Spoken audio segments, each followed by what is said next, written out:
Hi there, everybody from Germany, whether you're a user or a website or an SEO. Very nice to have a chance to talk with you for a few minutes, and hopefully I'll get a chance to visit Germany sometime soon. But if not, we have some really great people who are paying attention to the German market, the German Webmaster discussion group, passing that feedback on, and at Google we'll take that very seriously and try to make good use out of it. So hope you enjoy it, and thanks very much.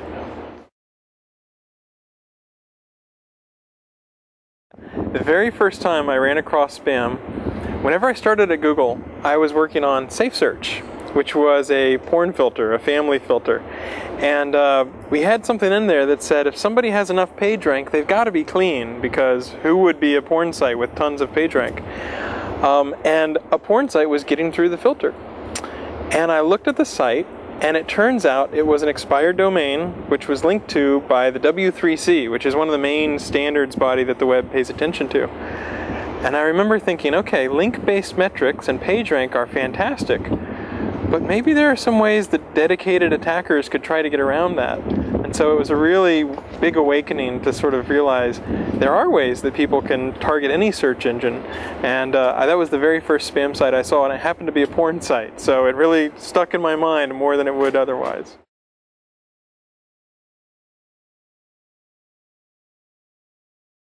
I think there's a lot of challenges. A big challenge is that users expect more from search engines. So Udi Manber, who's one of our VPs of engineering, makes a really interesting point, which is if you look at the queries that were really hard even a few years ago, we don't consider them quite as hard now. We do a pretty good job on them, which means users expect to be able to do harder queries. So they send us queries that are incredibly difficult. We look at them and we say, this is practically impossible. How are we going to solve this query? So I think we'll continue to get better, but a big challenge is that users will continue to ask harder and harder queries.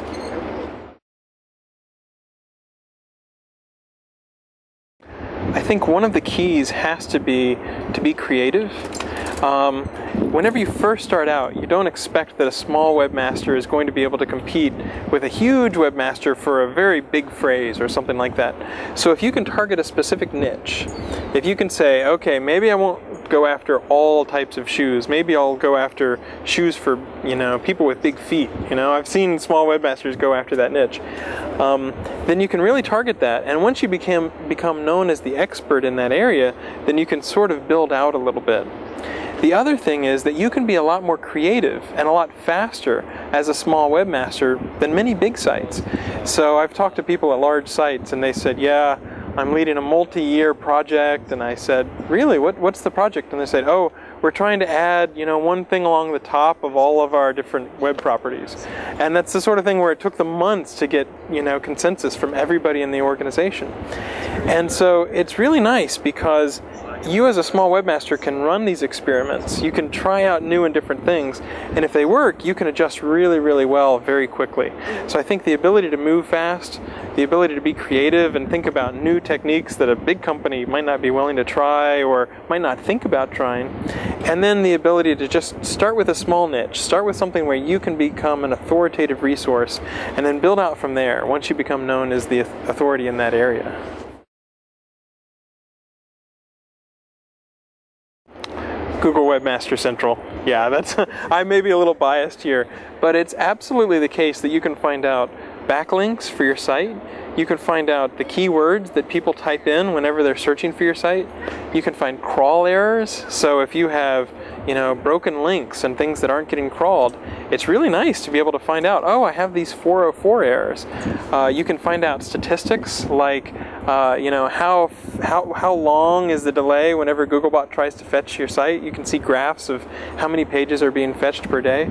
And one of my personal favorites is you can see if you have, say, hidden text, or Google thinks that you're spamming, or possibly even that your site got hacked, we will show you a little message. We have what's known as a message center.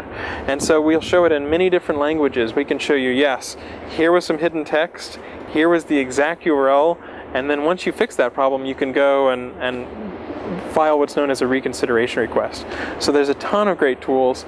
You can even report spam that you see on Google. It's definitely a resource I recommend everybody to be familiar with, and it's also completely free.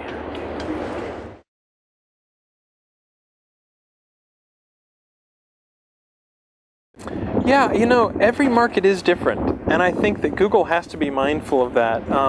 And as Google has gotten to be a company that a lot of people pay attention to, I think it's important for Google to try to be as sensitive as possible and as aware as possible of every single market. So in Germany, for example, a lot of the times, rather than seeing a bunch of different words, you know, you'll see people combining words, you know, in English you'd think of glomming them all together and appending them, and you end up with these really long words.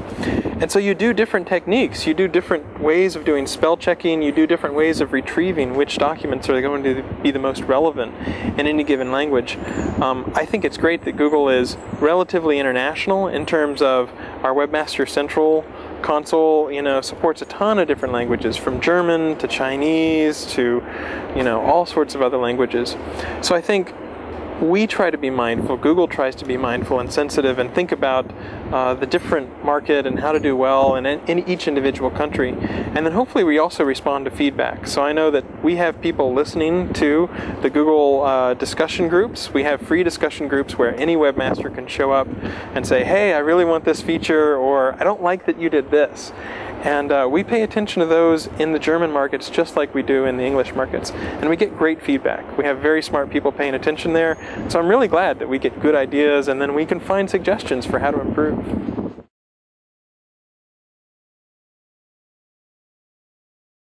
I do, yeah. We like to joke around at Google that once you learn how to really see spam, it's almost like X-ray vision, you know, you can sort of look and guess why is somebody making these links. The blessing and the curse of being able to see spam that regular users might not notice is you kind of notice it everywhere you go. Like everything you do, every site you're on, you're sort of looking, you know, what is this site doing well? What is this site not doing well? So sometimes it interferes with your enjoyment. You can't just surf around the web and be completely innocent. But you also get a lot of really good feedback that way. We have a ton of users who give us spam reports or who give us feedback. And so the nice thing is, even as a lot of regular people surf around the web, they look for ways that Google could do better, and they'll tell us that as well.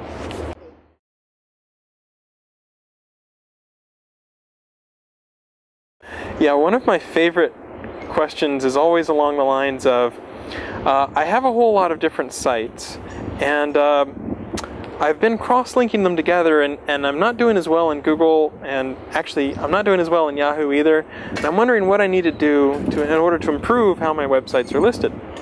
And I was on a panel with somebody from Yahoo, and the Yahoo guy, he got sort of a cynical look on his face, and he said, when you say you have a lot of websites, how many are we talking here? Do you have 5? Do you have 10? How many is it? And the person got a sort of sheepish look on his face, and he sort of looked around a little bit. He was on the front row. He said, I have 1,500 websites. And the whole room went, oh, you know, just a ton of websites. So that was pretty funny. You know, somebody will ask a question about a completely innocent website, and you're like, you know, you've got some hidden text on the bottom of this page or something like that.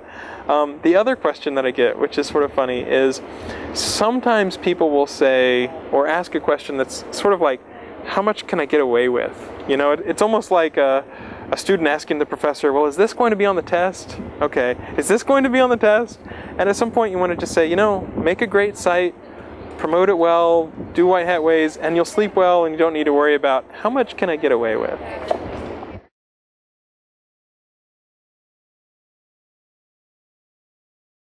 I'm a big sucker for gadgets, so I really enjoy open source, Ubuntu, Linux, gadgets in general.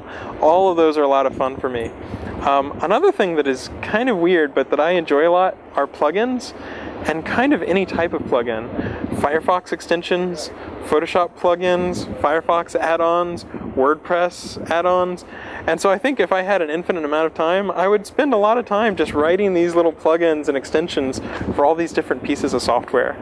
It's a lot of fun to see somebody put something out there and then have people have the ability to hack it or mod it or tune it or tweak it or whatever you want to call it to be able to improve the functionality above and beyond whatever it would already be. So that's a lot of fun, and probably if I had an infinite amount of time, something about open source or maybe doing various hacks and extensions, things like that.